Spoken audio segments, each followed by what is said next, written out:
Dans un village isolé, niché au pied du mont Kalindi, résonnait un tambour légendaire appelé Ngoma Yaroo, le tambour de l'âme. Ce tambour sacré était gardé depuis des générations par les anciens du village.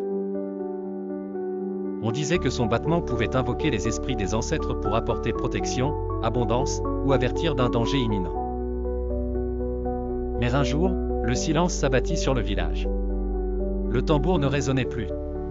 Les anciens déclarèrent qu'il avait été volé, emporté par un groupe d'étrangers venus de la grande ville, attirés par la rumeur de son pouvoir.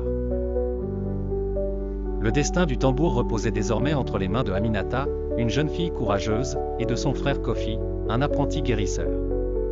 Leur grand-mère, Mama Njo, leur confia une carte ancienne marquée d'un symbole étrange et leur expliqua. Ngoma Yaroo ne peut battre que là où il est respecté. Trouvez-le, mais souvenez-vous, ce n'est pas qu'un objet. C'est l'esprit du village. Ceux qui ne le comprennent pas ne sauront pas l'utiliser. Aminata et Kofi traversèrent la savane brûlante, les forêts épaisses, et les marchés animés des grandes villes. Leur quête les mena d'abord chez un vieux marabout appelé Baba Kinda, qui vivait près du delta du fleuve Niger. Il leur révéla que les voleurs prévoyaient de vendre le tambour lors d'une vente aux enchères secrètes en ville. Avec l'aide de Nia, une journaliste courageuse rencontrée à la capitale, ils élaborèrent un plan. Aminata se fit passer pour une acheteuse riche, tandis que Kofi infiltrait les coulisses. Ils réussirent à retrouver le tambour, mais les voleurs les poursuivirent dans une chasse effrénée à travers les rues bondées.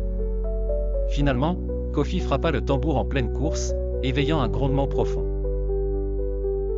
Le bruit sembla figer le monde. Les habitants, curieux, s'arrêtèrent pour écouter. Des figures brumeuses, comme des ombres d'ancêtres, apparurent brièvement autour d'eux, effrayant les voleurs. De retour au village, Aminata et Kofi frappèrent le tambour en cérémonie. Son battement emplit l'air, vibrant d'une énergie nouvelle. Mama Njo leur sourit et dit, « Vous n'avez pas seulement ramené Ngoma Yaroo, vous avez montré à ce village qu'il faut toujours protéger son héritage. »